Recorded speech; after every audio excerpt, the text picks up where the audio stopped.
Do you know what gift I want the most, Mom? My daughter, Hannah, looked straight into my eyes, her voice as cold as ice. We were sitting in the house in Belle Meade, the one I had put down $150,000 for the down payment. The $200 birthday cake from her favorite bakery was still intact in the box in my hands. The best birthday gift you could give me. Hannah paused, a strange smile twisting her lips. Is for you to disappear from my life. It would be best if you just died. I am 72 years old. For the past 45 years, I have lived only to be Hannah's mother. I used to be a nurse, working double shifts, sometimes 3 in a row, just to provide for her every meal, every medicine. I sold my mother's last ring to buy antibiotics when Hannah was only 3 and had pneumonia. I mortgaged the house for the second time to pay for her college tuition. I spent nearly $500,000, every single penny from my sweat and labor, just so she could have the life she wanted. And today, my only child wished for me to die, as if it were a birthday gift. But what Hannah doesn't know is that I am about to grant her exact wish. Not death, but disappearing, in a way she will never forget. When everything is over, Hannah will understand that there are words that cannot be taken back, and there are doors that once closed will never open again. This is the story of how I, Lucille Porter, gave my daughter exactly what she asked for, and also how I saved myself from the person I once loved the most in the world. If you have ever sacrificed for someone only to be hurt by them, stay with me until the end of this story, because perhaps you will find yourself in every word I tell. You are listening to Margaret Stories. Please press subscribe to the channel so you don't miss out on true stories about love, betrayal, and the journey of finding oneself. And, if you were me, if your own daughter said those words, what would you do? That morning, I woke up at 5 o'clock. Not because I still had to go to work. I had retired 3 years ago. But because today was my daughter's birthday, and I wanted everything to be perfect. I drove my old Honda Civic, 12 years old, which I still hadn't had the money to replace, to Sweet Caroline Bakery in downtown Nashville. It was the bakery Hannah had loved since she was a child. I remember vividly the first time I took her there, when she turned 6. Her eyes sparkled at the sight of the chocolate cakes, decorated with strawberries neatly displayed in the glass case. "Mom, when I grow up, I want to eat this cake every day," she once said, pressing her face against the glass. I smiled and promised, "When you grow up, for your birthday, I'll buy you that cake every year." And I kept my word. For the past 39 years, for every one of Hannah's birthdays, no matter how busy I was, no matter how tight the budget was, I still bought the chocolate strawberry cake from Sweet Caroline.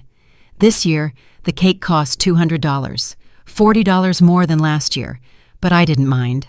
My daughter deserved the best. On the way into Belle Meade, the affluent Nashville neighborhood where Hannah lives, I smiled, imagining her face. Maybe this year she would hug me? Maybe she would say, "Thank you, Mom," in that warm voice from years ago. In my purse, there was also an envelope. Inside was a check for $5,000. I knew Hannah and Aaron needed money to repair their roof. The last time she called, she had mentioned it, her voice worried. "The repair cost is up to $12,000, Mom." "I don't know where we'll get it from." I didn't say anything then, but right after the call, I withdrew $5,000 from my emergency savings. This is the real birthday gift, I thought. She will be so happy. I arrived at the house at 9 a.m. The white 2-story house with large front columns, a surrounding white fence, and a meticulously cared-for garden. Looking at it, I still felt proud. I had contributed $150,000 for the down payment, all the money I had saved after 40 years as a nurse. This house will be a legacy for my grandchildren, I thought when I signed the check 5 years ago. This is how I protect your family's future. I parked by the curb, not daring to park in the garage entrance because Hannah once complained that my old car spoiled the aesthetic of the neighborhood. I stepped up the front steps, holding the cake box in one hand, tightly gripping the purse with the envelope in the other, and knocked on the door. I waited, knocked again. Footsteps sounded from inside the house. The door opened. Hannah stood there in expensive yoga attire, her hair neatly tied up with light makeup. She looked as perfect as in the Instagram photos I still silently followed every day. But upon seeing me, her face did not light up. No smile, only a slight frown, almost of awkwardness. "Oh, Mom," she spoke, her voice flat. "You came. Not, 'I love you, Mom.' Not, 'Thank you for coming.' Just, 'You came.' As if I were a delivery person or an uninvited guest." I pretended not to notice. I smiled wider, lifting the cake box. "Happy birthday, my darling." I tried to keep my voice cheerful. "I brought your favorite cake, chocolate strawberry, just like when you were little." Hannah looked at the cake box, then at me. A long, weary look, as if just seeing me drained all her energy. "Come in, Mom," she finally said, and stepped aside. "No thank you, not a hug, just a reluctant permission." I walked into the house I had helped buy, and placed the cake box on the marble kitchen island. The kitchen looked like it was out of a magazine. Glossy white cabinets, stainless steel appliances, a large window overlooking the backyard with a pool.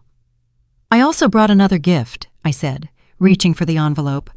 "I know you and Aaron are worried about the roof repair." "Mom, we need to talk," Hannah interrupted. There was something in her voice that made me stop. For the first time that morning, I truly paid attention to her expression. It was no longer weariness, but rigidity, determination. "What do you need to talk about?" I tried to smile, though my heart was starting to pound faster. Hannah pointed to the living room sofa. "Sit down, please." We sat across from each other. I on the cream-colored armchair, the chair I also helped buy when she first moved in. Hannah on the long sofa, her arms crossed over her chest. "Mom," she began, looking at her hands more than at me, "do you know that I am 45 years old today?" "Of course," I replied, confused. "That's why I'm here." "Your birthday." 45 years old, Mom," she cut in. "I am an adult. I have a husband, 2 children, my own career. I am no longer the baby you once raised." "I know that, my dear, but I will always be your mother, and that is the problem." Hannah looked up, her gaze so cold that I shivered. "You cannot stop treating me like a child. You call me every day, sometimes 2, 3 times. You show up unannounced. You constantly ask questions as if I need your permission to do everything." I gasped. "But you are my only daughter. I just wanted to—" "Wanted what, Mom?" Hannah's voice rose. "To control my life? To ensure that I still need you? Do you know what Aaron says? He says you are stressing out our marriage. Even Ella and Jack are starting to ask why Grandma is always here." I felt like I had been punched in the stomach. "My grandchildren, they said that?" "Last week Ella asked, 'Mom, why doesn't Grandma have a life of her own? Why is she always here?'" Hannah paused, letting every word fall into the silence. "My 12-year-old daughter is wondering why her grandmother spends all her time monitoring our family." Tears spilled out of my eyes. "Daughter, I just wanted to help. I love the grandchildren. I love you." "And that is what makes everything worse," Hannah said, her voice suddenly frighteningly soft. "You do everything in the name of love. You give money, buy gifts, show up constantly, all because I love you.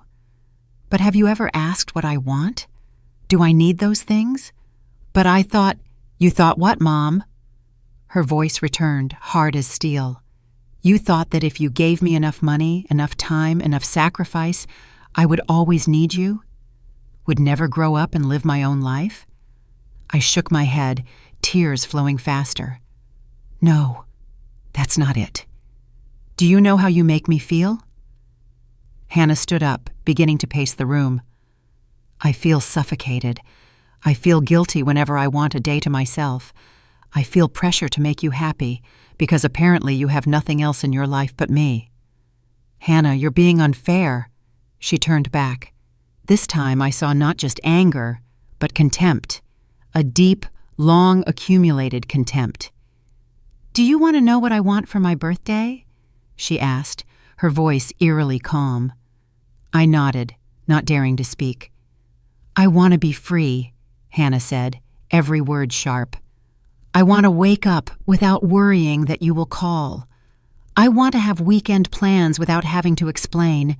I want to raise my children my way, without your interference. She stopped, took a deep breath, and then said the sentence I would never forget. The best birthday gift you could give me is for you to disappear from my life. Actually, it would be much easier if you just died. The world stopped. I sat there, the $5,000 envelope still in my hand, the $200 cake on the kitchen counter, listening to my only child, the child I carried for 9 months, stayed up countless nights caring for, dedicated my whole life to loving, wish I was dead. What did you just say? I whispered, my voice trembling. Hannah did not back down. No apology. She just stood there, arms still crossed, looking at me with the eyes of someone discussing a practical matter, not someone who had just uttered a cruel truth. I said exactly what I think, Mom. My life would be much better, easier, and happier if you weren't here anymore. If you are following this story and have ever experienced the feeling of being seen as a burden by the very person you love, please hit subscribe to the channel to join me until the end of this journey, because there is much more ahead that a mother like me had to do to save herself. And what about you? If on your daughter's birthday morning you heard those words, would you put the envelope down? Or put an end to a misguided way of loving? I don't remember how I drove home. The old Honda Civic just drifted through the familiar streets of Nashville, and I saw nothing. I didn't see the pristine houses of Belle Meade gradually giving way to the working-class neighborhood. I didn't see the May sun pouring down like honey. I only saw one face, the cold face of my daughter when she uttered that sentence. It would be much easier if you just died. The $200 cake was still intact in the box on the passenger seat. The $5,000 envelope was still in my purse. I hadn't given it to Hannah. After hearing those words, I simply stood up, grabbed my bag, and walked out the door. Hannah did not stop me, did not call after me. She just stood watching me leave, like watching an uninvited guest who finally took the hint and left on their own. Arriving at my small apartment in East Nashville, a working-class neighborhood with old houses and street noise that rarely sleeps, I collapsed onto the dark brown sofa. The sofa I bought at a used goods store 20 years ago. The sofa I used to sit on, holding Hannah when she was still breastfeeding. The sofa where I read her stories every night before bedtime. I opened the cake box. The candles were melted and leaning due to the heat in the car. The chocolate frosting was distorted. I looked at it for a moment, then stood up, carried the whole box to the trash can, and dropped it in. $200 neatly in the garbage. But it wasn't the money that hurt. It was everything the cake represented. 39 years of birthdays. 39 years I believed I was doing the right thing, that a mother's love was enough. I sat down at the small dining table, an old wooden table also bought from the used goods store, and opened my laptop. Not to do anything, just to avoid looking at the empty room and hearing the crushing silence. Then I saw a folder on the desktop. Hannah, Financial Records. I created that folder years ago to track the expenses for my daughter. Not to demand repayment. I never once thought that. I kept it because every time I looked at the numbers, I felt proud. I had given her everything she needed. I opened the folder, and for the first time, I looked at the numbers not with pride, but with something else. A belated realization. Pneumonia in 1981, when Hannah was 3 years old. Medical bill, $1,200. Special antibiotics not covered by insurance, $800. Total, $2,000. I remember that night. Hannah lying in the hospital bed, wheezing, her small face red with fever. The doctor said she needed a special antibiotic, expensive but fast-acting. Insurance wouldn't cover it. I'll find a way, I said. That afternoon, I stopped at the pawn shop to sell my mother's gold ring, the ring she gave me before she died, telling me, "Keep this. It's the only thing of value I leave behind." I cried when I placed it in the pawnbroker's hand. Not because of the money, although $900 was a large sum for me back then, but because it was the last connection to my mother. She died when I was 25, when Hannah was only 6 months old. She didn't get to see her grandchild grow up. "Forgive me, Mom," I whispered. "I have to save my daughter." Hannah recovered after 5 days. When she was discharged, she hugged me tightly, her voice still hoarse. "You're my superhero, Mom." Now, 42 years later, I wonder, does she know about the ring? Does she know what I gave up to save her? I scrolled down the Excel file. Prom party in 1996. Pink gown, $800. Shoes, $150. Hair and makeup, $200. Corsage, $50. Total, $1,200. I worked weekend shifts for 4 months straight, Saturday, Sunday, from 6 a.m. to 10 p.m. My feet were swollen, my back ached, but whenever I felt tired, I thought of Hannah's face when she tried on the dress. "Mom," she cheered in front of the mirror, "I look like a princess." Then she hugged me, tears rolling down. "Thank you, Mom. You're the best. I love you." That night, I cried while driving, cried out of happiness, for being needed, for being loved. Now, sitting in this small kitchen, I wonder, did Hannah love me? Or did she love what I could give her? College, 4 years, 3 changes of major, tuition, dorms, books, $42,000, monthly expenses, $8,000, total, $50,000. I mortgaged the house for the second time to pay for tuition. The bank employee looked at me with pity. "Mrs. Porter, are you sure? This loan amount is large, and your salary..." "I'm sure. My daughter's education is more important than anything."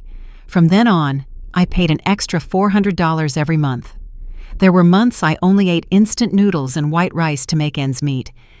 But whenever Hannah called to complain about homework or a professor, I would laugh, "It's okay, I know you can do it." Don't worry about the money. In her 3rd year, Hannah called, sobbing, "Mom, I want to change my major.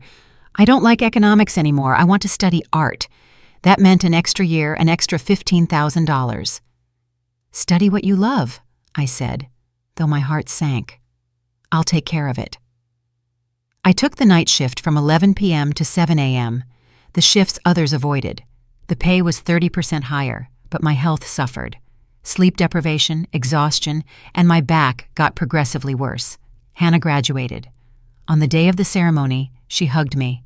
"You sacrificed so much. I promise I'll succeed to make you proud." I believed that promise.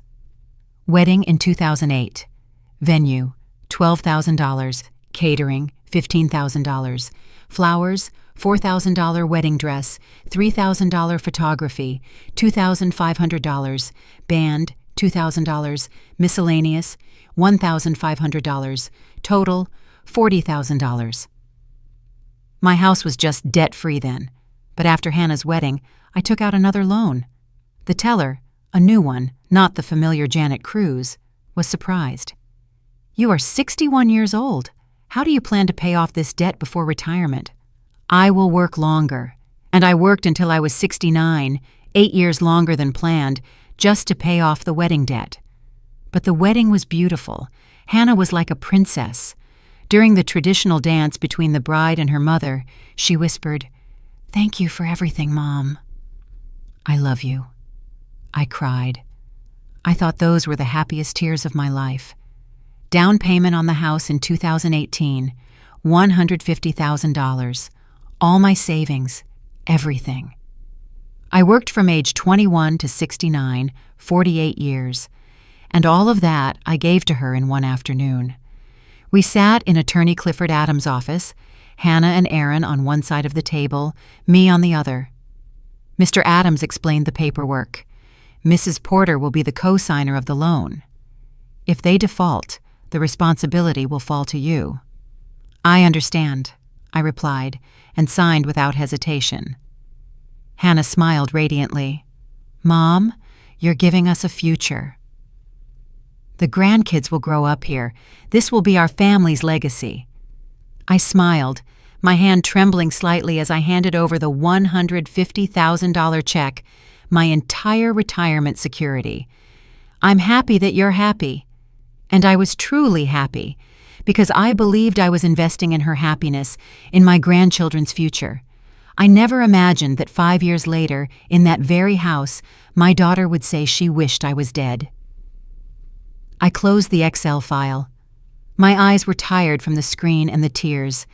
I did a quick calculation. Pneumonia, $2,000. Prom, $1,200. College, $50,000. Wedding, $40,000 house. Down payment, $150,000. Other expenses over the years, birthday gifts, Christmas, debt payment when Aaron lost his job, braces for Ella and Jack, car repairs, emergency bills. Estimated $80,000. Total, $323,200. And those were just the documented expenses. How many meals did I buy? How many hours of free babysitting instead of hiring someone for $20 per hour? How many rides did I give instead of calling Uber? If I added it all up, the figure could reach $500,000. $500,000. In return, my daughter wished I was dead. I sat motionless in the small kitchen, the old refrigerator humming, the wooden tabletop scratched. I am 72 years old, living on a $1,400 per month Social Security check because I gave away all my savings.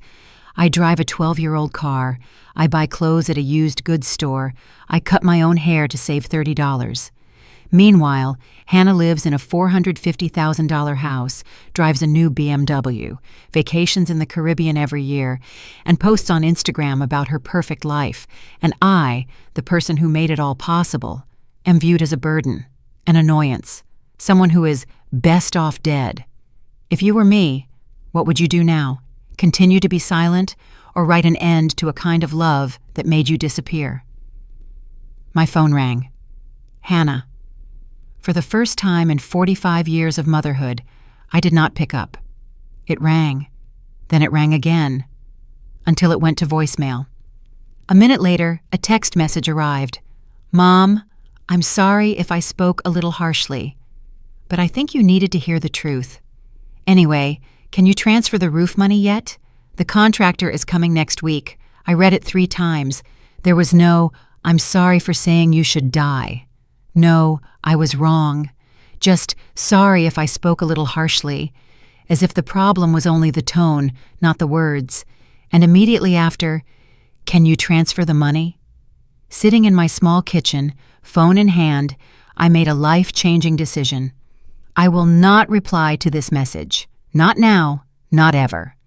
My daughter wants me to disappear? I will give her exactly that. The first day after Hannah's birthday, I did nothing.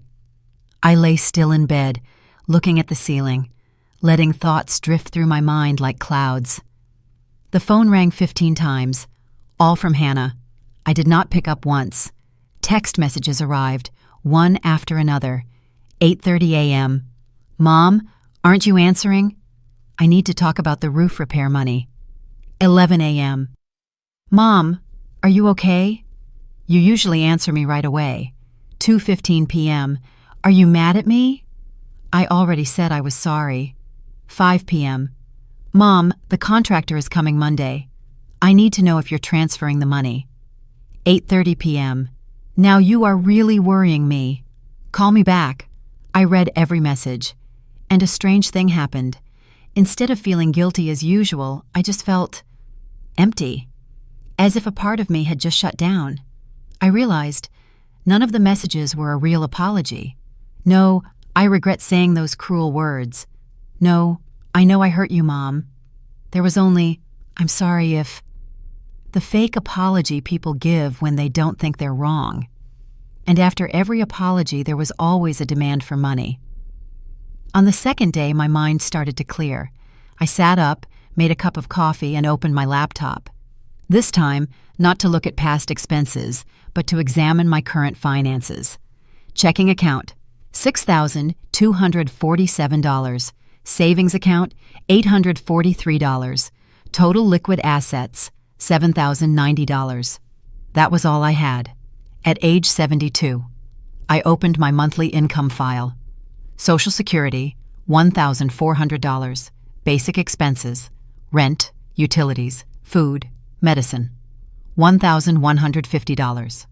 Remaining, $250 per month, $250 every month for any unexpected things, car breakdown, sickness, tooth decay.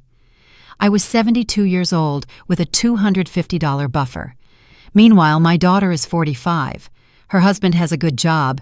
Aaron is a software engineer, salary $95,000 per year. Yet she asked me for $5,000 to repair the roof. For the first time in my life, looking at the numbers, I asked myself, why? Why did a young, healthy couple with a high income always need money from a 72-year-old woman? I searched on Google. Is a $95,000 salary enough to live in Nashville, Tennessee? The articles that appeared said that amount was in the top 35% in Nashville. A family of 4 could live comfortably with that money. So why did Hannah and Aaron always need my money? I logged into Instagram, where I secretly look at my grandchildren's photos. Hannah's page was full of pictures, brunch at fancy restaurants, new designer bags, a Cayman Islands vacation last month. A picture from 2 weeks ago, Hannah with a Gucci bag, caption, "Treat yourself. You deserve it." That bag cost $2,800. I know because I just looked it up. My daughter buys a $2,800 bag, but doesn't have money to fix the roof? Or rather, she has the money, but is used to using her mother's money, so her own money can go towards handbags? The phone rang again. Not Hannah. It was Aaron. His name appeared on the screen. Aaron rarely called me, only when Hannah told him to. I did not pick up. Voicemail appeared. I listened. "Mom, Lucille, it's Aaron. Hannah is worried because you're not answering." "I know. Hannah said some unpleasant things on her birthday. But you know, Hannah is stressed about the house and the kids. I'm sure Hannah didn't mean it. Anyway, can you call Hannah back? And, about the roof money, the contractor is coming Monday, so if you could transfer it soon?" I deleted the voicemail before he finished. On the third day, I made concrete decisions. I woke up at 6 a.m. with rare clarity, made coffee, sat down at the table with a stack of white paper and a pen. At the top of the page, I wrote, "Plan." Then I began, slowly and carefully. Step 1. Stop all financial support, immediately. Step 2. Remove my name from all joint accounts, co-signatures, and financial commitments. Step 3. Protect my remaining assets from any legal claims. Step 4. Cut off contact, completely. Step 5. Start over, somewhere else, a new life. I looked at the list for a long time. My hand trembled, not out of fear, but from accepting a painful truth. My daughter did not love me, at least not in the way a daughter should love her mother. Hannah loved what I provided, a person always willing to sacrifice, a sense of financial security. But she did not love me, Lucille Porter, the person. A tear fell onto the word Step 5, blurring the ink. I wiped it away and wrote it again, the handwriting stronger. By 9 a.m., I called the bank. First Tennessee Bank, Janet Cruz speaking. How may I help you? Janet, it's Lucille Porter. I need an urgent financial appointment. The other end was silent for a beat. We've known each other for 15 years, since I started making large transactions for Hannah. Mrs. Porter, is something wrong? I need to remove my name from several accounts and financial commitments. Can you arrange a meeting for me with you and a bank attorney? Of course. How about 2 p.m. this afternoon? Perfect.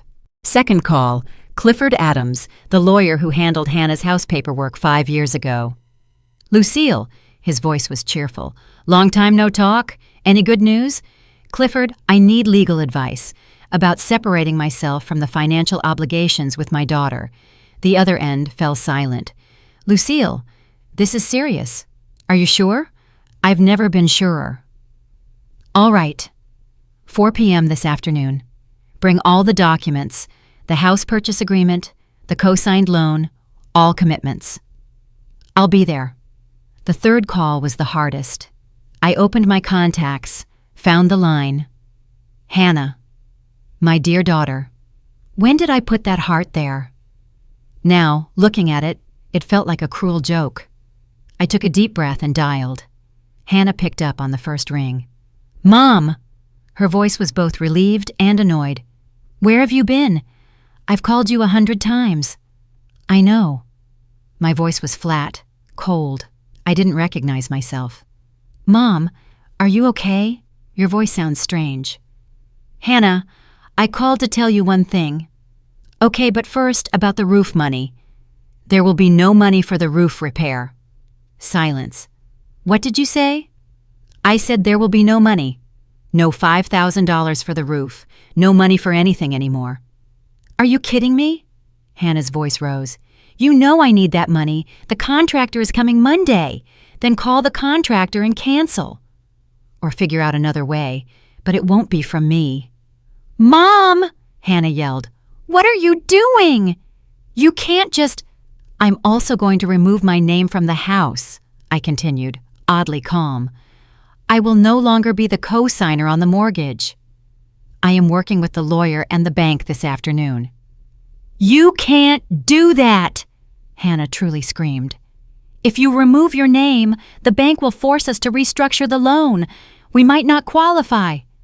That is your problem, Hannah. It is no longer mine. My problem? My problem? I heard a gasp. You're the co-signer. You have a responsibility. I fulfilled my responsibility, I said, for 45 years, every day, with every dollar I earned. And what was the result? You wished I was dead. The line went silent. I thought Hannah had hung up. Mom? Her voice was small. I said I was sorry. No, you didn't apologize. You said sorry if I spoke a little harshly. That is not an apology, Hannah. That is your way of rationalizing telling your mother that the best birthday gift is for her to die. Mom, I was stressed. I didn't mean it. You meant it, I cut her off. You absolutely meant it. And you know what? You were right. Excuse me? Your life will be easier if I'm not here. If I'm not the person you call every time you need money. If I'm not the person for you to take advantage of. What are you saying? I don't take advantage of you. $323,200, Hannah. What? That is the money I have given you over the years. I calculated it. And that's just the documented stuff. If you count the time, the effort, the opportunities I missed by always being there for you, it could be up to $500,000. I heard Hannah pause. $500,000, Hannah. And in return, you wished I was dead.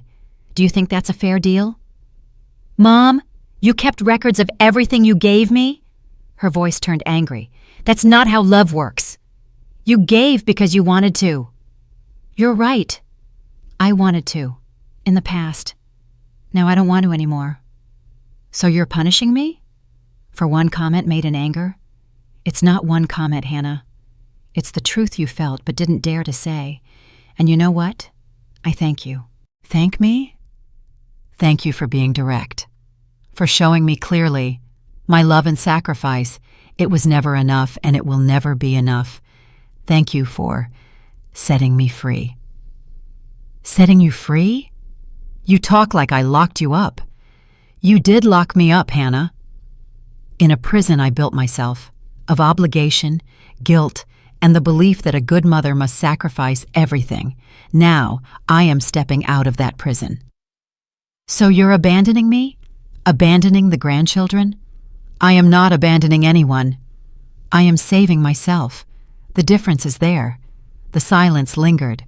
When Hannah spoke again, her voice was completely different, cold and resentful. Do you know what you are doing? You are destroying this family. If we lose the house, it's your fault. If the children have to change schools, it's your fault. You will have to live with that for the rest of your life. No, Hannah, I said softly. If you lose the house, it's because you and Aaron lived beyond your means, because you relied on a 72-year-old woman to finance a lifestyle you couldn't afford on your own. That is your choice, not mine. I hate you, Hannah whispered. I never thought you could be so selfish and cruel. The strange thing was, those words no longer hurt me. You have the right to hate me, I said, but you no longer have the right to use me. Goodbye, Hannah. Mom! Don't hang up! We need to... I hung up. I sat there, holding the trembling phone in my hand, and for the first time in 3 days, I cried. But this time, not out of pain, but out of liberation. In that moment of hanging up, if it were you, would you have the courage to rewrite motherhood in a way that protected yourself? 1:45 p.m. I stood in front of the First Tennessee Bank building in downtown Nashville. The glass skyscraper reflected the dazzling sunlight, forcing me to shield my eyes. I wore the only navy blue suit I had left from my working days, a bit loose because I had lost weight over the past few years, but still neat and professional. I needed to look like a woman who knew what she was doing, not a frail, easily persuadable old lady. In my old purse, I carried 3 thick manila folders. Folder 1, all documents related to the house in Belle Meade. Folder 2, other co-signed loans, car loan for Hannah in 2019, emergency credit card in 2020. Folder 3, evidence of all money transfers over the years. Janet Cruz was waiting at the reception desk. Lucille, she stood up, her voice warm but her eyes full of concern. Thank you for coming. Let's head up to the meeting room. Paul Dillard from the mortgage department will join us. We got into the elevator. Janet looked at me as if she wanted to say something but didn't know how to start. Are you okay, Lucille? She finally asked. I will be, I replied, when all of this is over. The meeting room on the 8th floor overlooked the Cumberland River. A man around 50, in a gray suit, was already waiting. He stood up as we walked in. Mrs. Porter, I'm Paul Dillard, Senior Mortgage Specialist. His handshake was firm and professional. Janet told me the situation. I'm sincerely sorry to hear about this. Thank you, I sat down, placing the 3 folders on the table. I brought all the necessary documents. Paul opened folder 1 and quickly reviewed it. He frowned, then summarized. In 2018, you co-signed the mortgage for your daughter, Hannah Porter Grayson, and her husband, Aaron Grayson. The loan amount was $300,000. You paid $150,000 for the down payment, equivalent to 33% of the house value. That is correct, I nodded. Since then, they paid on time for the first 3 years. But from March 2022 to October 2022, 8 months, all payments came from your account. That was when Aaron lost his job, I explained. I didn't want them to lose the house. Paul nodded slowly, his eyes sympathetic. You paid a total of $16,000 during that time. He closed the folder and looked straight at me. May I ask frankly, why now? After all these years, why do you want to withdraw? I took a deep breath. I could tell the truth, that my daughter wished I was dead, but I didn't want looks of pity. I am 72 years old, I said simply, living on a Social Security of $1,400 per month. I gave away all my savings. Now I understand I need to protect what is left, to take care of myself in my final years. Paul nodded slowly. I understand, and I respect that decision. He paused. But I must warn you about the consequences. I'm listening. If you remove your name from the mortgage, the bank will require your daughter to restructure the loan. They must prove they can pay the debt themselves without you as a co-signer, with their current income. He flipped the file. Aaron earns $95,000 per year. Hannah works freelance with variable income of $30,000 to $40,000, and they have significant credit card debt. How much? I asked. Paul hesitated. I shouldn't disclose other clients' financial information, but since you are the co-signer, they currently owe $47,000 across their cards. I felt the blood drain from my face. $47,000? Yes. With that debt-to-income ratio, it is highly likely they will not qualify for restructuring. The bank will require them to sell the house or find another co-signer. Janet interjected. Lucille, are you sure? This is your grandchildren's home. My grandchildren are 12 years old. My voice was firmer than intended. They will adapt. Children always adapt. But if I continue, I will die in poverty so my daughter can live in a house I financed while she despises me. The room was silent. Paul nodded. I will start the procedure. You will need to sign some paperwork, and I advise you to have your own lawyer review it before finalizing. I have an appointment with Clifford Adams at 4 o'clock. Clifford Adams? Paul smiled. A good lawyer. You will be well protected. We spent the next 30 minutes reviewing the documentation. Paul explained each step. Step 1. The bank sends an official notification to Hannah about my withdrawal from the co-signing agreement. They will have 60 days to restructure or find a replacement co-signer. Step 2. If they fail to do so within 60 days, the bank will initiate foreclosure proceedings. Step 3. When the house is sold, voluntarily or through foreclosure, my initial contribution will be calculated according to the current equity. Specifically? I asked. The house was bought for $450,000. You put down $150,000. The remaining debt is about $270,000. If the house is appraised at $480,000, the Nashville market has grown, the equity is $210,000. Your contribution was 33%, so you are estimated to receive about $70,000 back. $70,000. Not the $150,000 I put in, but better than nothing. Only if it sells for a good price, Paul warned. If sold in an emergency foreclosure situation, the price is often lower. I understand. Please start the procedure. At this point, what would you choose? To continue to shoulder the burden, to keep the roof over your child's head, or to sign the papers to keep your own peace of mind? 3:45 p.m. I sat in the waiting room of Adams & Associates. The office was in a renovated historic building in Germantown. High ceilings, creaking wooden floors, old Nashville paintings hanging on the walls. Clifford Adams walked out, smiling warmly.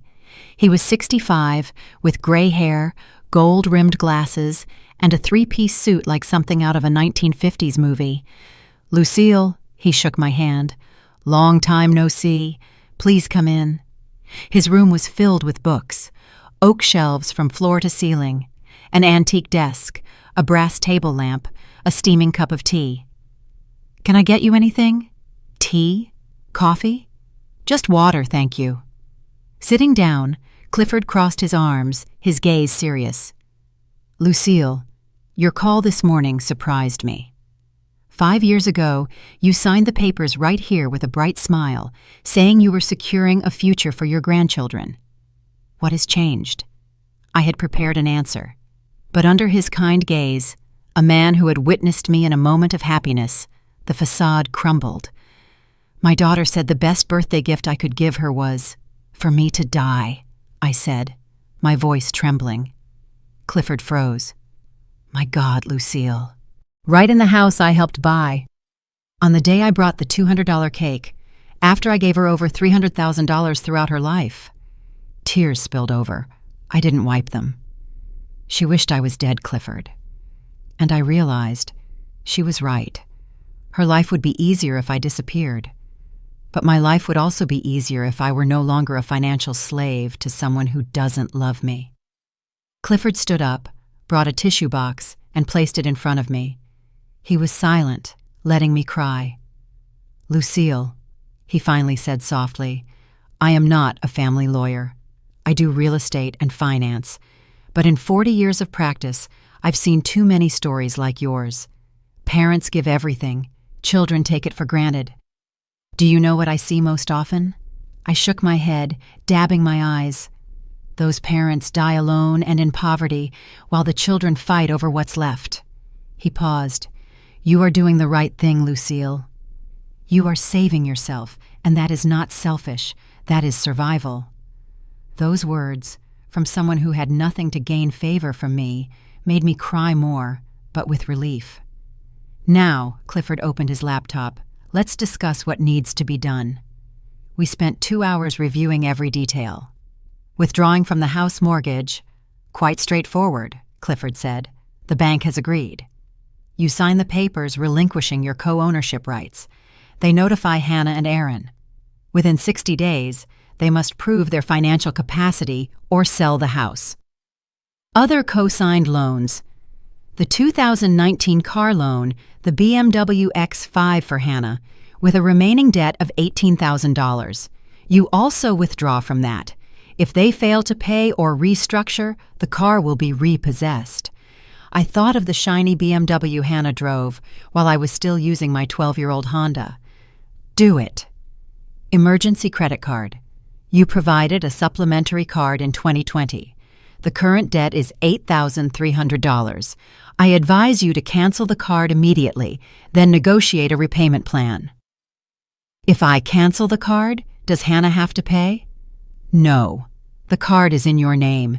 You are legally responsible for the existing debt, but canceling the card will prevent new charges, and you can negotiate with the credit card company. Another $8,300. At least it won't inflate further. Do it. Protecting remaining assets. You have $7,090 in the bank. Open a new account at a different bank, one Hannah doesn't know about, and transfer everything there. That way, your daughter cannot claim she has access rights.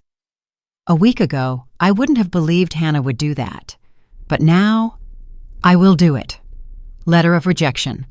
I will draft a formal letter to Hannah and Aaron on your behalf declaring the termination of all current and future financial support. The letter has legal standing, protecting you from any verbal promises or implied understandings. Good. Clifford looked over his glasses. Lucille, I have to ask again. This will greatly harm the relationship between you and your daughter. It's possible Hannah will stop speaking to you entirely. Are you ready? I thought. Ready to lose my daughter? Then I understood. I had already lost my daughter. The 8-year-old girl who hugged me and said, "You're my superhero, Mom," was long gone. The woman who wished I was dead. That was someone I didn't know, and perhaps had never known. I am ready. Clifford nodded and started typing. 6:30 p.m. I left the office. The sun set behind the Nashville buildings, the sky streaked with orange and pink. Standing on the sidewalk, a gentle breeze brushed my face, and for the first time in days, I felt light. I had done it. Truly done it. My phone vibrated in my purse. I looked. 15 missed calls from Hannah, 7 messages. I didn't open them. I turned on Do Not Disturb, then put the phone away. And for the first time in 45 years of motherhood, I went out to dinner alone without feeling guilty. The next morning, the storm hit. I woke up at 7 a.m. to the phone ringing incessantly. Last night I had turned off Do Not Disturb for fear of missing a truly urgent call. A mistake. 43 missed calls, 28 text messages, 5 voicemails, all from Hannah, and now Aaron was added to the mix. I made coffee, sat down at the kitchen table, and forced myself to read. Not because I wanted to reply, but because I needed to know what my daughter would do next. Hannah, 8:47 p.m. last night. Mom, I just got an email from First Tennessee Bank. They say you are withdrawing from the mortgage? Is this some kind of joke? Hannah, 9:15 p.m. last night. Mom, call me back immediately. Hannah, 10:23 p.m. last night. I can't believe you're actually doing this. Do you know what this means? We will lose the house. Ella and Jack will have to change schools. You are destroying my family. Hannah, 11:05 p.m. last night. Aaron just told me about the car. You're withdrawing from the car loan too? Are you trying to take everything away from me? Is this your way of getting revenge? Aaron, 11:47 p.m. last night. Mom Lucille, this is Aaron. I beg you to reconsider. I know Hannah said something that hurt you, but this is too much. We have 2 kids. Please don't do this to the grandchildren. Hannah, 12:34 a.m. this morning. You know what? I just reviewed our finances. If you withdraw, we won't qualify to restructure. The bank will foreclose on the house. You are making your grandchildren homeless. Do you hear me? You are making the grandkids lose their home. Hannah, 1:15 a.m. this morning. Fine, I get it. You want the money, don't you? You want us to pay you back? We will pay. We'll find a way. Just please, don't withdraw from the mortgage. Hannah, 6:30 a.m. this morning. You win. You proved what you wanted, that we need you. Okay, we need you. Now please stop this crazy game. I put the phone down, my hands shaking, not from guilt, but from anger. Even now, facing the risk of losing everything, Hannah still didn't truly apologize. There was no, I'm sorry for saying you should die. No, I was wrong. There was only blame, manipulation, emotional threats, the grandchildren will be homeless, and framing the whole thing as a power game where I wanted to win. This wasn't about winning or losing. This was about survival. I didn't reply. Instead, I opened my email and saw a message from Clifford Adams sent at 7 a.m. Subject, formal letter has been sent. Dear Lucille, as agreed, I have sent a formal letter to Hannah Porter Grayson and Aaron Grayson via certified mail and email. The letter clearly states, you terminate all current and future financial support. You are withdrawing from all co-signed loans within 30 days. You are not responsible for any new debts they incur. All communication must go through my law office. I have also informed First Tennessee Bank and other creditors. Everything is being processed. Stay strong, Lucille. You are doing the right thing. Clifford Adams. I read it 3 times. Each time, a new surge of courage welled up inside me. At 9 o'clock, there was a knock on the door. I froze. Hannah knew my address, but had almost never set foot here. She always said this neighborhood was unsafe and run down.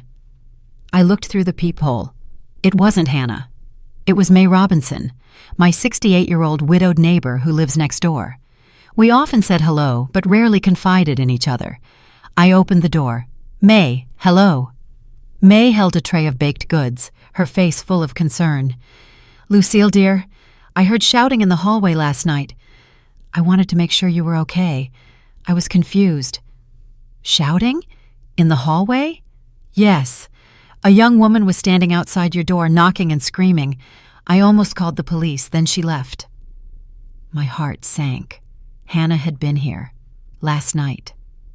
Are you all right? May handed me the apple crumb cake. I made this morning. Looking at you, I thought you needed a friend. Something about that kind voice, the sincere concern of a near stranger, made me burst into tears right on the threshold. Oh, dear. May quickly stepped in, closing the door. You sit down. I'll make tea. So I found myself sitting at the kitchen table, drinking sweet Tennessee-style tea, telling a neighbor the story I hadn't told anyone, about Hannah, about the cruel words, about my decision. May listened, only occasionally nodding. When I stopped, she was silent for a moment, taking a sip of tea. Do you know what I'm going to say? She finally spoke. You are the bravest person I have ever met. I gaped. Brave? I'm abandoning my daughter. No, May said firmly. You are saving yourself. And that is much harder than continuing to be a victim. She looked down at her teacup softly. I had a daughter too. Mary. She was like your Hannah. Was? I asked quietly. Mary died in 2015, a car accident. May wiped a tear. But before that, for 20 years, my relationship with her was just like yours with Hannah. I gave money, babysat, carried all the burdens, and she took it for granted. Said things that hurt me, only called when she needed something. She looked up, her eyes red, and I never had the courage to say no. I kept giving until I had nothing left. Then Mary died, and I realized I wasted 20 years in a toxic relationship, and it was too late to fix it. I'm so sorry, I whispered. Don't be sorry for me. Learn from my mistake. May took my hand. Your daughter is still alive. Maybe, just maybe, losing everything will teach her a lesson that nothing else could. And if not, at least you still have a chance to live the rest of your years for yourself. We sat quietly, two old women holding hands across the old table. Do you have a plan yet? May asked. I haven't thought that far, I confessed. Staying in Nashville? She asked softly. In the same city as Hannah? I had never thought about leaving. Nashville had been my home for 50 years, but just imagining staying, always having to look over my shoulder, afraid of running into Hannah or Aaron, constant stress. I don't know, I said honestly. May stood up, walked to the refrigerator, as if this apartment were hers, and took down a paper held by a magnet. I have a cousin in Basel, Switzerland. He moved there 30 years ago when his wife died. He says it's the most peaceful, beautiful place to live, and no one knows his past. She handed me the paper. This is his email, Thomas Frey. If you want to talk about starting over somewhere else, he will help. I looked at the paper. Basel, Switzerland. It sounded like a luxurious dream, a place that Lucille Porter, a retired nurse in Nashville, would never set foot in. But then I thought, why not? I am 72 years old. If not now, when? Thank you, May. I folded the paper carefully, putting it in my pocket. After May left, I sat down at the computer, doing something I had never done in my life. Typing living in Switzerland after 70.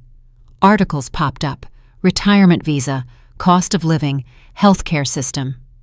I read for 3 hours straight, my eyes wide after each page. It was possible. Difficult, but possible. If you were Lucille, what would you choose? To stay where every memory is painful, or to go to a land where no one knows who you are, to start over from scratch? 3 p.m., the phone rang. An unknown Nashville number. I hesitated, then picked up. Hello? Mrs. Lucille Porter?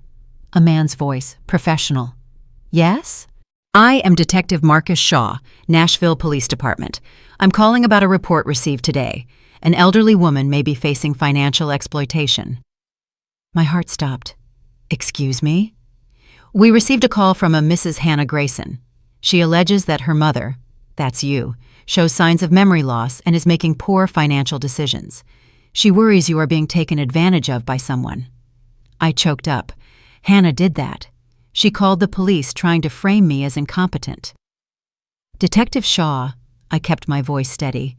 I am 72 years old but fully sound of mind. I have my own lawyer. I proactively terminated financial support for my daughter after she treated me cruelly. No one is taking advantage of me. I understand, ma'am. But with such an accusation, we are obligated to check. Can I come by to have a short talk, just to ensure your safety? I immediately understood this was Hannah's tactic. If she couldn't convince me, she would try to prove I was incompetent. Of course, Detective, and I would like my lawyer, Clifford Adams, to be present. A slight pause. Clifford Adams? Adams and Associates? Yes. I know him. Good lawyer. The detective's voice suddenly sounded more respectful. If you have legal representation, you are clearly making sound decisions. I still need to meet to close the file, but I don't think there will be an issue. Then tomorrow morning at 10 o'clock? Agreed. After hanging up, I sat stunned, shaking. Hannah was ready to call the police, slander her mother's reputation, even push me into the risk of being declared incompetent, just to keep my money. Right then, in the small kitchen, with the afternoon sun streaming through the dusty window pane, I made my final decision. I would not just cut off financially. I would leave Nashville, leave Tennessee, leave the U.S. if necessary. I would start over in a place where Hannah could not find me, could not manipulate me, could not destroy what was left of my life. I opened my laptop, took the paper May gave me, and started writing an email to Thomas Frey in Basel. Subject: A friend of May Robinson. Need advice on Switzerland. Dear Mr. Frey, my name is Lucille Porter, 72 years old, and a neighbor of May Robinson. She suggested I contact you regarding the possibility of starting a new life in Switzerland. I typed for almost an hour, telling my story, explaining the situation, and asking about the possibilities. When I pressed send, I felt something shift in my chest. Not an ending, but a beginning. The reply from Thomas Frey came faster than I expected. The next morning, even before the appointment with Detective Marcus Shaw, the email was in my inbox. Subject: a friend of May Robinson, need advice on Switzerland. Dear Mrs. Porter, May called me last night and told me about you. I am deeply sorry for what you are going through and at the same time profoundly impressed by your courage. I have lived in Basel for 30 years after leaving Chicago. It was the best decision of my life. Basel is small, peaceful, located right at the France-Germany-Switzerland junction. Here, people respect privacy. The quality of life is high, and healthcare is excellent. Regarding the procedure, at your age, 72, you can apply for a retirement residence visa. The main requirements are proving a stable income, approximately $2,500 to $3,000 per month, and health insurance. The cost of living in Basel is higher than in Nashville, but if managed well, it is entirely feasible. I have a friend, Renee Keller, a financial advisor specializing in assisting foreigners moving to Switzerland. He helped me years ago. If you are serious, I can connect you. One more thing, never think 72 is too late. I moved here when I was 65, and 15 years later, I only wish I had done it sooner. Let me know if you would like to talk more. I am available for a video call anytime. Wishing you peace, Thomas Frey. I read it 3 times. Each time my heart beat faster. This was no longer a vague dream. This was a real possibility. The $2,500 to $3,000 per month benchmark. I have $1,400 in Social Security. If I could recover my equity from Hannah's house, even if only the $70,000 Paul Dillard estimated, I could invest it. With a 4 to 5% return, that's an additional $280 to $350 per month. Not enough, but closer. What if I sold my small Nashville apartment? The market is good. Let's assume $120,000. Investing that amount, 4% interest is about $400 per month. I took out paper and a pen, calculating.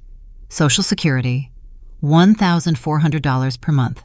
Interest from $70,000, 4%. $233 per month. Interest from $120,000, 4%, $400 per month. Total, $2,033 per month. Still short $500 to $900 of the requirement. But if I tightened spending, rented a small apartment, cooked at home, I replied to Thomas immediately, confirming my seriousness and asking to be connected with Renee Keller. 9:45 a.m., Clifford Adams drove his black Mercedes up to my door. Ready? I think so, I replied, my voice still shaky. Lucille, don't worry. I talked to Shaw last night. He's decent, following the procedure. Seeing you are lucid and have legal representation, they will close the case. The car drove through the streets of Nashville, and my mind was consumed by one thought. Hannah tried to convince the police I was losing my mind, my daughter, doing that to her mother. The meeting took place in a small conference room at the police station. Detective Marcus Shaw, around his early 40s, in a simple blue suit with intelligent and kind eyes, shook my hand. "Mrs. Porter, thank you for coming. Mr. Adams, good to see you again." We sat down. He opened a thin file. "As I mentioned on the phone, we received a report from your daughter." She expressed concern about unusual financial decisions, possibly being exploited by a third party, and mentioned a sudden change in personality. Clifford interjected. "Detective, I represent Mrs. Porter in all financial matters. I can assure you she is completely sound of mind and is making conscious, albeit very difficult, decisions." "I understand," Shaw nodded, "but I still need to hear it from you." He turned to me. "Could you tell me what is happening?" I told him. Not every private detail, but enough. The birthday, Hannah's words, the $323,200 over 45 years, and the decision to protect the rest of my life. Shaw listened, not taking notes, just paying close attention. When I stopped, he was silent for a moment. "Mrs. Porter, I've been doing this for 18 years. I've seen many cases of elder exploitation. I've also seen quite a few elderly people exploited by their own children. What you are describing is not you being manipulated by someone. It is you escaping the person who was manipulating you." Tears welled up in my eyes. For the first time, an authority figure said I wasn't wrong. "I will close the file," Shaw continued. "If your daughter calls again, I will inform her. There is no evidence of exploitation or incompetence, and I advise you to consider a restraining order if she continues to harass you." A restraining order against my own daughter. "I hope it won't come to that," I said softly. "I hope so too, ma'am. But keep that option open." Leaving the station, I was both relieved and exhausted. Clifford drove in silence. At my doorstep, he turned. "Lucille, I am proud of you. What you are doing is not easy, but it is right." "Clifford," I exhaled, "I'm thinking about leaving Nashville, maybe leaving the U.S." He was surprised. "Really?" "Switzerland. I have an opportunity. Someone is willing to help." Clifford nodded slowly. "That sounds logical. Distance protects you. Switzerland values privacy. It will be much harder for Hannah to find you. Legally, is it okay?" "Absolutely. You are a free American citizen, not prohibited from leaving the country. Social Security money can be transferred internationally, and once you are out of the country, any litigation attempts in Tennessee are nearly impossible to enforce, especially since we now have the formal letter of rejection." That evening, an email arrived from Renee Keller, a 15-page plan detailing how an American with my resources could move to Switzerland. I read it 3 times, highlighted, and took notes in the margins. It was doable. Difficult, but doable. It required 6 to 9 months of preparation, applying for the visa, arranging finances, selling the apartment, packing 72 years of life into a few suitcases. But I could do it. If you had 6 to 9 months to leave, what would be your priority? Selling the house, optimizing your investment portfolio, or creating a safety circle, lawyer Dr. Neighbor, to guard against a last-minute crisis? Stay tuned so you don't miss the next part, Lucille's first steps on Swiss soil, and the final phone call from Hannah. That night, I slept soundly for the first time in weeks, not because everything was finished, but because I had a plan that didn't involve Hannah, didn't revolve around the sacrificing mother, didn't live someone else's life, a plan just for Lucille Porter. And that feeling was freedom. 6 months. I gave myself exactly that amount of time to transform from Lucille Porter of Nashville into Lucille Porter of Basel. The first month was the hardest. In the first week after the meeting with the police, Hannah called 47 times. I did not pick up even once. Her text messages spanned every emotion: anger, pleading, then back to threats. "Hannah, day 1. You can't do this to us. This is the kids' home. Hannah. Day 3. Fine, I'm sorry. I am sorry. Is that what you want to hear? Now please call me back. Hannah. Day 5. The contractor says the roof is about to collapse. If it collapses and someone gets hurt, you will be legally liable. Hannah. Day 7. I hate you. I wish you would actually die. I read that last message 5 times, not because it hurt me, but because it confirmed what I already knew. Hannah didn't regret the cruel words, only the consequences. In the second week, Aaron started calling. Voicemail 1. Aaron. Mom, Lucille, I beg you. We submitted the loan restructuring application but were rejected. The bank is giving us until the end of the month to find a solution. Please don't do this to the children. Voicemail 2. Aaron. Mom, I know Hannah was wrong. I'm working 60 hours a week to manage, but without you co-signing, we can't keep the house. I almost called back after the second voicemail. Aaron's voice sounded truly desperate. But then I remembered. He had been silent throughout the years Hannah treated me badly. He benefited from my money no less than her. He might be kinder, but he was also complicit.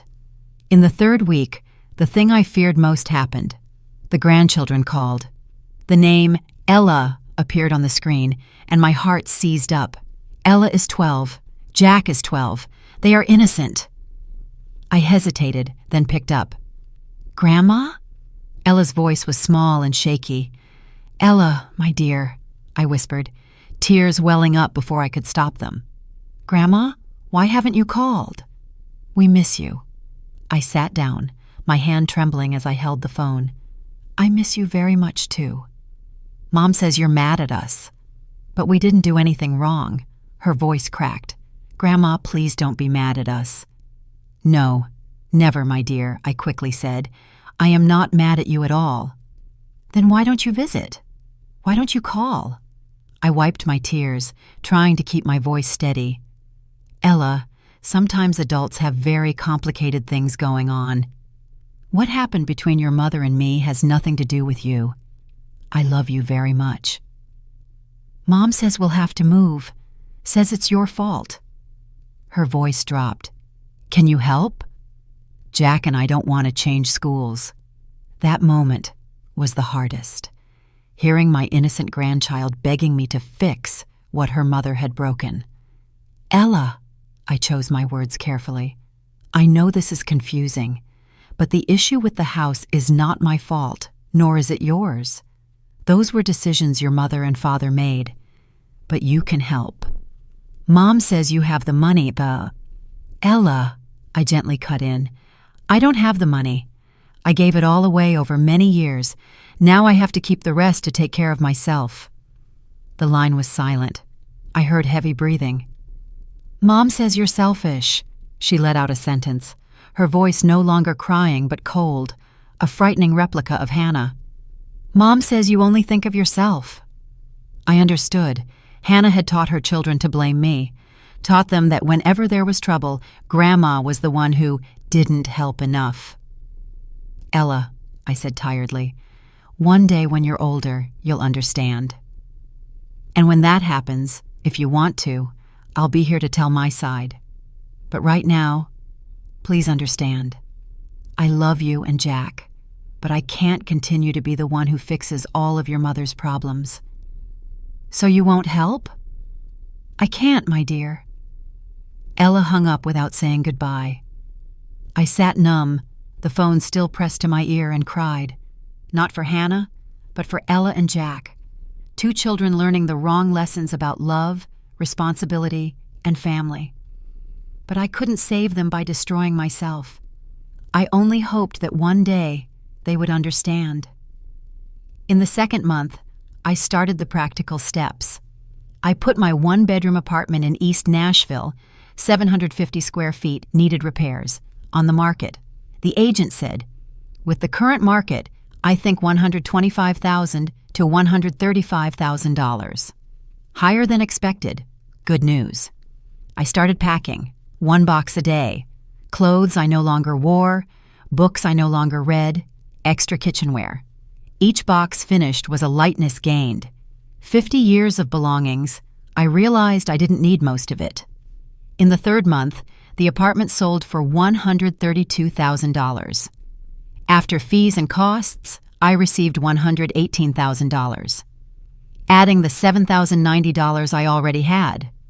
$125,090. Not a fortune, but a start.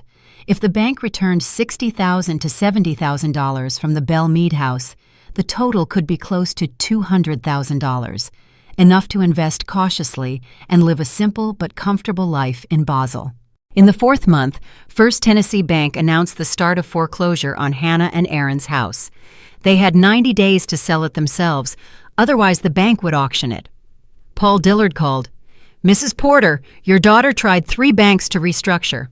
All rejected. With the credit card debt and no cosigner, they are a high risk."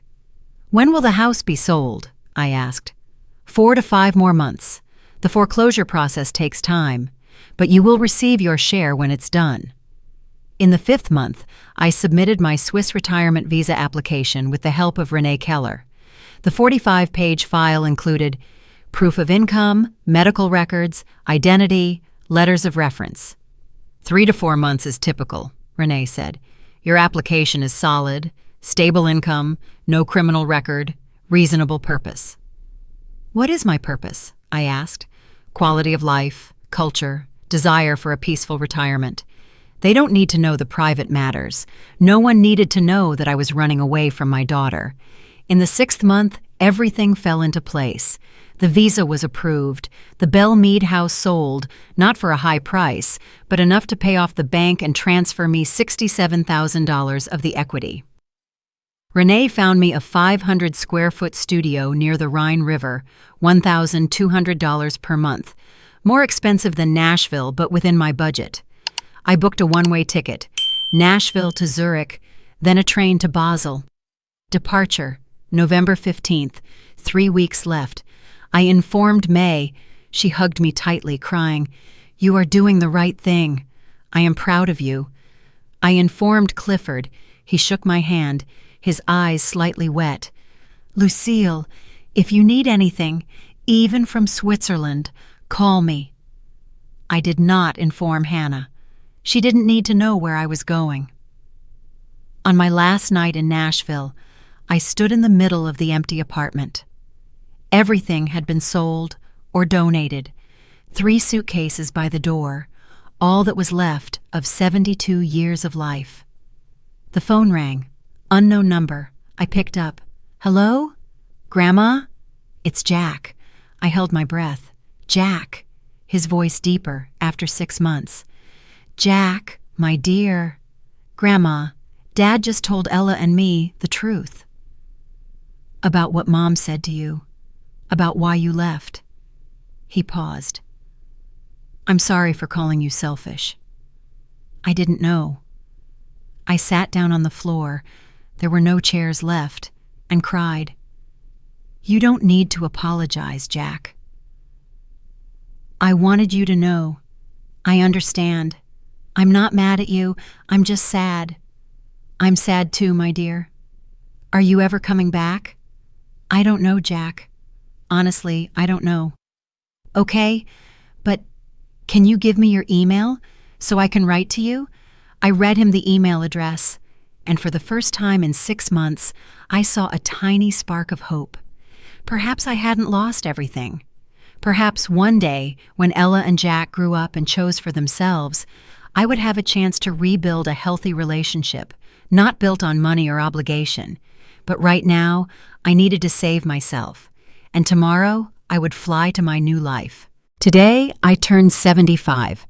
I woke up in my small studio in Basel, the morning light casting golden streaks on the wooden floor. Outside, the bells of the Basler Münster Church chimed steadily, a sound that has become as familiar as a heartbeat over the past 3 years. 3 years. Sometimes it felt as long as 3 decades, sometimes as short as 3 days. I brewed a strong Swiss-style espresso, the coffee I've learned to love, then sat by the window looking down at the Rhine River. The green ferries still patiently carry people across, just as they have for hundreds of years. Life here wasn't easy, at least not initially. The first 2 months, I cried every night. Not because I missed Hannah, I didn't, but because of the crushing loneliness. I didn't speak German, didn't know anyone. Even grocery shopping became a challenge because I couldn't read the labels. Then I met Margit Schneider, 70, widowed, living in the same building.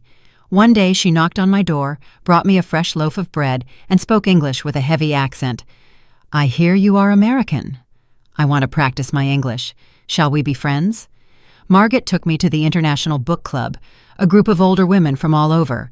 Helena from Greece, Yuki from Japan, Brigitte from France, Sarah from Kenya. Everyone had their own story. Helena fled a gambling-addicted son. Yuki left her family because she was not accepted. Brigitte escaped an abusive marriage. Sarah lost everything in a civil war and rebuilt from scratch. We meet every Tuesday at a small cafe near Marktplatz. We talk about books, but in reality we talk about life, about starting over, finding strength, and learning to love ourselves after years of loving others too much. They didn't pity me. They understood me. By the 6th month, I started volunteering at the Universitätsspital. I couldn't work as a nurse anymore. My qualifications weren't recognized, and I was too old. But I could sit next to patients, hold their hands, and listen. There was old Friedrich, 80, with terminal cancer. One day he said, "My greatest regret is spending my whole life working for my children and grandchildren. Now I'm dying and no one comes. They are busy dividing what's left of the inheritance." I held his hand. In those cloudy eyes, I saw myself, or the version of myself I could have become if I hadn't been brave enough to leave. "You chose the best with what you knew then," I said. "You are still here, still breathing, still living. That is not a waste. That is survival." He passed away a week later, just as he predicted. His 3 children arrived late, left early, but we were there, my new friends and I, because Friedrich had become part of his chosen family, a family built on choice, not just blood. If one day you had to leave your old life to live again, what would you choose as your starting point? A small morning ritual, a new friend, or a promise to yourself? Let's continue, because my promise has turned into a book. In the 2nd year, I started writing. Not a book right away, just pages of notes to help me process what had happened. Margit read a few passages and said, "Lucille, this story needs to be told. There are millions of women just like you." Encouraged by friends, I expanded it into a short memoir. I wrote about Hannah, the years of sacrifice, the terrible birthday, the decision to leave. But I also wrote about Basel, about finding myself again at 72, about how self-love is not selfishness. Renee Keller, the financial advisor who helped me, knew a small publishing house specializing in memoirs by older adults. They read the manuscript and gave the green light. The book was released in German and English. When Disappearance is the Greatest Gift, A Mother's Journey to Freedom. It wasn't an international bestseller, but it sold 15,000 copies in the first year in Switzerland, Germany, and Austria. Then letters started coming in. From Greta, Munich. "I am 68, 40 years of financing my addict son. Your book gave me the courage to say no." From Amara, Zurich. "My daughter said the exact same things. I thought I was alone. Thank you for showing me I'm not." From Therese, Vienna. "I am 75. I thought it was too late to change my life. Your story proves I was wrong." And there was one letter that made me cry. Jack Grayson, Nashville, Tennessee. "Dear Grandma, I am 15 years old. I found your book in the school library. Someone put it there. I read it in one night. Grandma, I'm sorry. Sorry for the years you endured. Sorry I didn't understand sooner. Sorry for how Mom treated you. My parents divorced last year. We live with Dad in a small apartment. No more big house, but also no more arguments about money. Ella and I talk about you a lot. We understand. You didn't abandon us. You were saving yourself. And that's okay. Truly okay. If possible, I want to visit you. Maybe when I turn 18 and pay for my own ticket. I've started a part-time job and I'm saving up. I love you, Grandma. Jack. I read it 10 times, tears blurring the ink. For the first time in 3 years, I felt a deep part of me heal. I didn't lose everything. I may have lost Hannah, at least temporarily, but perhaps I gave Ella and Jack a gift more valuable than money. An example of healthy boundaries, self-respect, and knowing when to walk away. On my 75th birthday morning, I sat by the window opening my laptop. The account showed $187,000. Not rich, but stable. Royalties, investment income, Social Security, enough for a simple but comfortable life. Noon today, I'm meeting the book club at a restaurant overlooking the Rhine. The afternoon is for volunteering at the hospital. In the evening, Margaret will bring a homemade birthday cake. Life in Basel is small, peaceful, simple, and for the first time in 75 years, it belongs to me. The phone chimed. A new email. From Ella. Subject: Happy birthday, Grandma. Dear Grandma, I'm 15 and I've read your book. Jack lent it to me. I cried reading the birthday part. I understand now. And I'm sorry for believing the things Mom said about you. Happy birthday. I hope you are happy in Switzerland. Someday I will come to visit you. Love, Ella. I replied immediately. My dear Ella and Jack, you just gave me the most beautiful birthday gift. Understanding, love, and a promise for the future. I am happy, truly happy, and I will always be here, waiting for the day you come. My door and my heart is always open. I love you both so much, Grandma Lucille. I hit send, closed the laptop, and turned back to look at the river. The ferry still drifted down the stream. The church bells still rang. Basil continued, beautiful, ordinary, and entirely mine. Hannah once demanded that I disappear as a birthday gift. I did exactly that. But by disappearing from her life, I appeared in my own life. And that was the real gift. Not for Hannah, but for me. This story is for all the mothers and fathers who have given so much they forgot they also deserve to be loved. It is never too late to start over. It is never shameful to set boundaries, even with the person you love the most. If this story touched you, please share it, because someone might need to hear it. Which city are you listening from? Comment and let me know. And don't forget to subscribe to the channel so you don't miss the next life stories. See you on the new journey.